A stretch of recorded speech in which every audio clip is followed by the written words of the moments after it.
반갑습니다. 25일 토요일 새벽 하나님께 올려드립니다. 함께 예수 생명의 떡 찬양 부르십니다.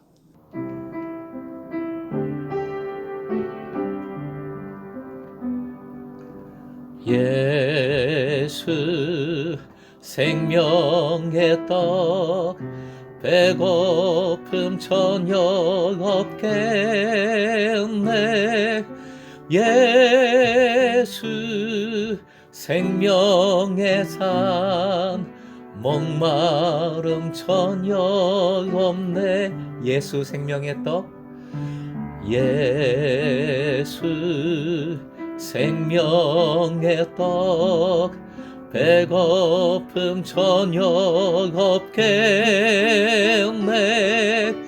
예수 생명의 산 목마름 전혀 없네.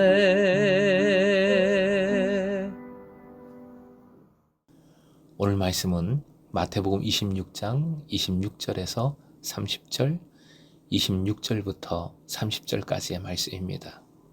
함께 읽겠습니다. 그들이 먹을 때에 예수께서 떡을 가지사 축복하시고 떼어 제자들에게 주시며 이르시되 받아서 먹으라, 이것은 내 몸이니라 하시고 또 잔을 가지사 감사기도 하시고 그들에게 주시며 이르시되 너희가 다 이것을 마시라, 이것은 죄 사함을 얻게 하려고 많은 사람을 위하여 흘리는 바 나의 피 곧 언약의 피니라. 그러나 너희에게 이르노니 내가 포도나무에서 난 것을 이제부터 내 아버지의 나라에서 새 것으로 너희와 함께 마시는 날까지 마시지 아니하리라 하시니라. 이에 그들이 찬미하고 감난산으로 나아가니라. 오늘의 기도 제목, 성찬의 믿음과 삶을 살게 하소서. 성찬의 믿음과 삶을 살게 하소서. 6월절 식사인데 사실 완전히 다른 6월절 식사가 본문에 나오고 있습니다. 예수께서는 전통적인 떡과 포도주를 취하여 그것에 새로운 상징적 의미를 부여하시고 그것을 받아 먹도록 제자들을 초대하십니다.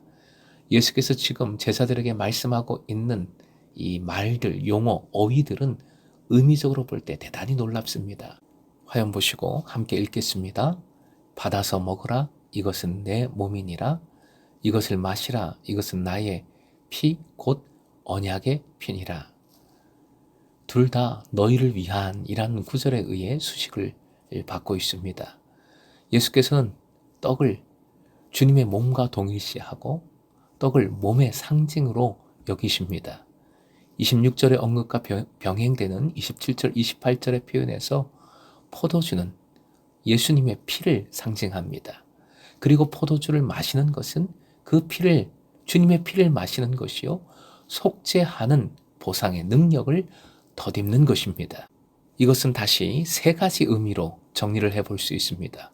첫째로 피는 언약입니다. 이 개념은 구약에 잘 나타나 있습니다. 다만 본문의 피는 옛 계약, 첫 계약에 필요한 피가 아니라 새로운 계약을 시작하는 피입니다. 두 번째로 피는 많은 사람을 위하여 흘리는 피입니다.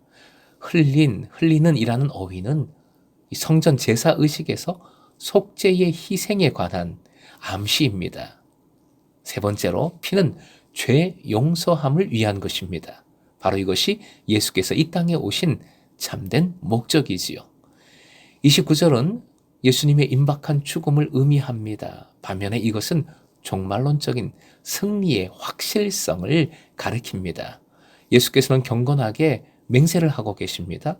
이제 앞으로 제자들과 함께하는 예수님의 만찬은 변화된 세상에서 벌어질 구세주의 파티, 연회가 될 것입니다. 예수님의 죽음이 이제 확실하다면 제자들과 그 주인 되시는 주님이 연합할 즐거운 그날 역시 확실한 것입니다.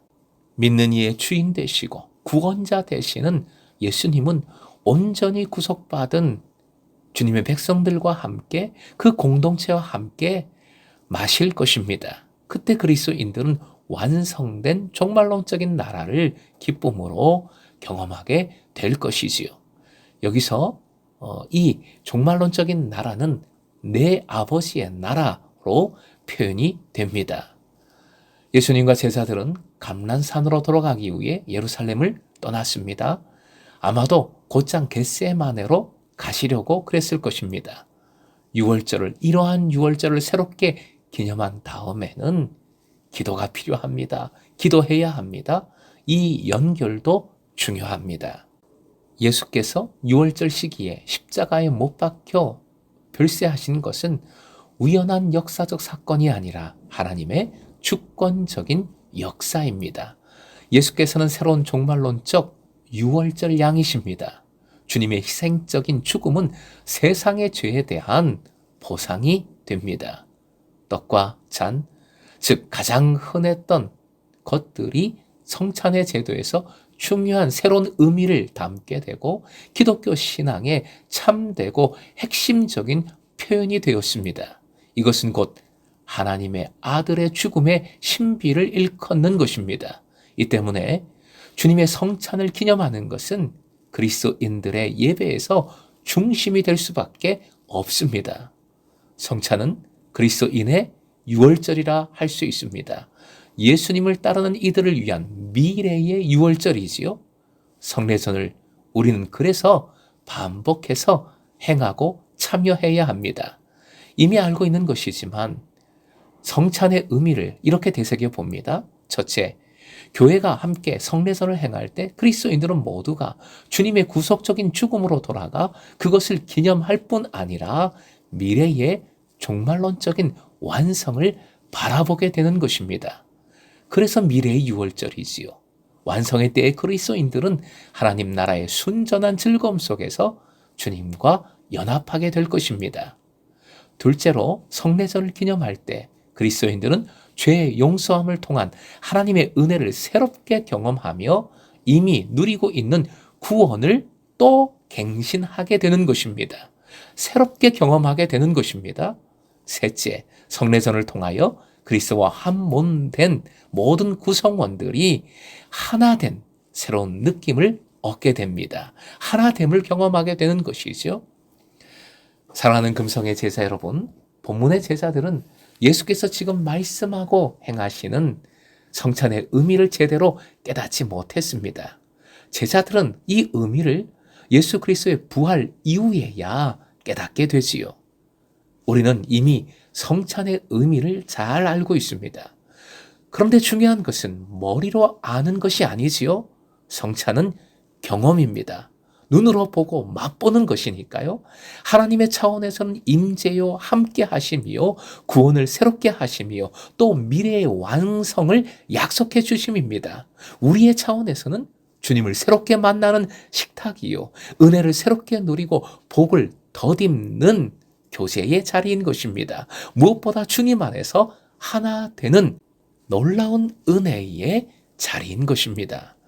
그러기에 그리스도인들은 계속 성찬에 참여하고 성찬의 삶이라고 표현을 해야겠습니다. 성찬의 삶을 살아야 합니다. 살아가야 합니다. 술 취하지 말고 오직 성령 충만한 가운데 예수 그리스도의 죽으심과 다시 사심을 누리고 전하는 성찬의 삶을 살아가는 금성의 제자 되시길 주님의 이름으로 축원드립니다.